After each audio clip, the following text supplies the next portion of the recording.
Our stuffed tomato has eye appeal, it's delicious, nutritious and pretty easy. Stick around to find out how. Hello everyone, I'm Anthony the Eclectic Chef.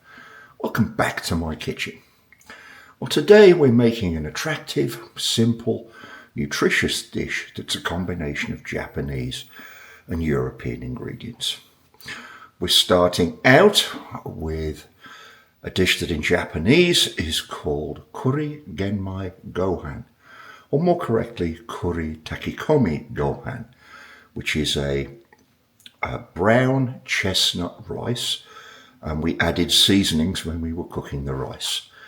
After we've got that done, we add a huge hothouse tomato, which we're going to stuff with a meat and rice mixture.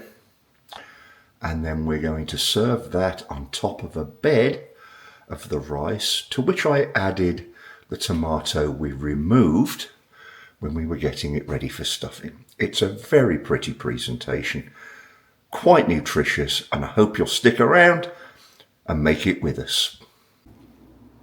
Hello everyone. So here we have a cup of brown rice, which has been soaking in simple water for about 5 hours before we cook it. Help it be nice and soft when we come to eat it without destroying any of the added fibre. I'm going to drain this off. This is not a rinsing. As you can see, there isn't a lot of starch actually that's come off this rice. We're not going to adjust the fluid volume according to how this rice looks when we drain it. And we'll get going with our usual mix in the Instant Pot: dashi, sake, maybe a little bit of kombu, 150% volume of the original rice, so that's a cup and a half.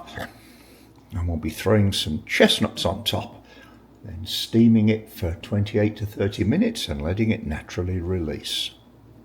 So here's our rice with dashi, sake, a little bit of Miola rice improver, 4 little pieces of soup kombu, and you can see we've sprinkled the chestnuts over the top of the rice. Because the chestnuts will take up some of the saltiness, we've added just a little bit of Korean sea salt. In about half an hour this will be done, and then we'll let it naturally release, after which we're going to cook some of the rice up with some ground beef, basil and garlic, and use it to stuff a monster tomato for a different meal. So here's our chestnut rice, finished in the Instant Pot. Lots of nice big chunks of chestnut. The rice looks to be perfectly steamed. Let's just have a quick zoom in so you can see those chunks of chestnut. Take a small portion of this now, and we'll mix it with some ground beef, chiffonade basil, some garlic. We're going to stuff a large hothouse tomato. Not exactly a Japanese meal, but you know, all these cultural crosslinks will work out for us at the end of the day. You watch. So here's the tomato we're going to stuff with our meat and rice mixture. We've already removed the top, so we'll use a spoon to sculpt out all the pith and seeds from inside, and then we'll proceed with the stuffing. Well, that was interesting. We actually got more out of this tomato than I thought we would. We'll save this in case we're able to add any to the stuffing. It was quite a struggle because it's an overripe tomato, which is probably good because it's robust enough to take stuffing. But I had to use this knife, which I haven't used for years. It's actually a grapefruit segmenting knife, and it worked perfectly to get the innards out of this tomato. So let's proceed and make our stuffing, which is very simple. Some of our chestnut rice, some ground beef, which we'll cook first, with some fresh basil from the garden and a clove of garlic. Here are the flavourings we're going to put into our ground beef when we cook it, before we add the rice, the chestnut rice. We've got generous chiffonade basil, some chopped Chinese chives, which I found in the fridge.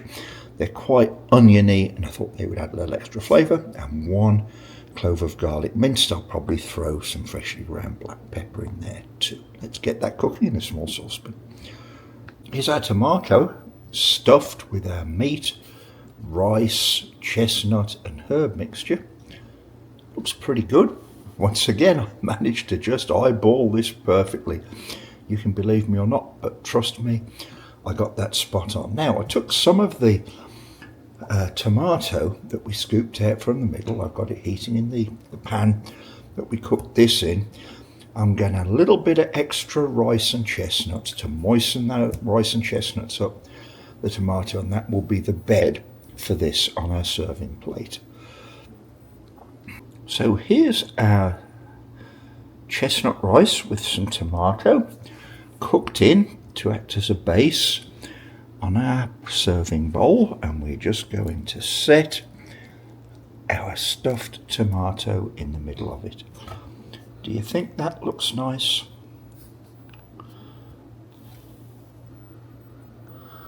I think so.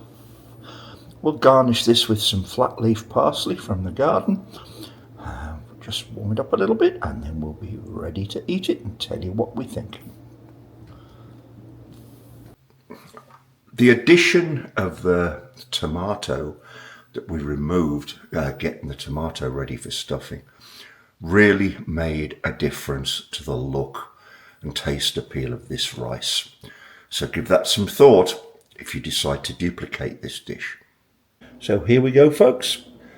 Set for serving, garnished with a little sprig of flat leaf parsley from our garden.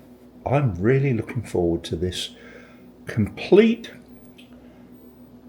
merge of Japanese chestnut rice, I suppose somewhat Italian style ground beef with basil, garlic, chives and the tomato.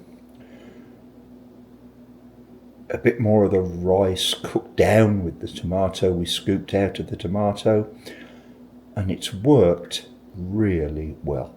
I have to say, I'm quite impressed with this. I'll tell you what I think after I've eaten it. This is my dinner tonight. This dish turned out to be really, really tasty. The seasonings added to the rice and meat mixture, which we stuffed into the tomato, really made a difference. And right before I decided to eat this, I thought, you know what, the heck with it. I'm going to put a bit of cheese on top. So I had some cheddar Gruyere blend that I used. And I'm not a food photographer, never will be, but I'm really happy with the way these pictures turned out, and it just added to the look of the dish. And the fresh parsley from the garden was great. So as you look at this picture, if you like this presentation, please like and subscribe. It would really be a help to the channel. But thanks for watching, and let's all have a great day in our kitchens.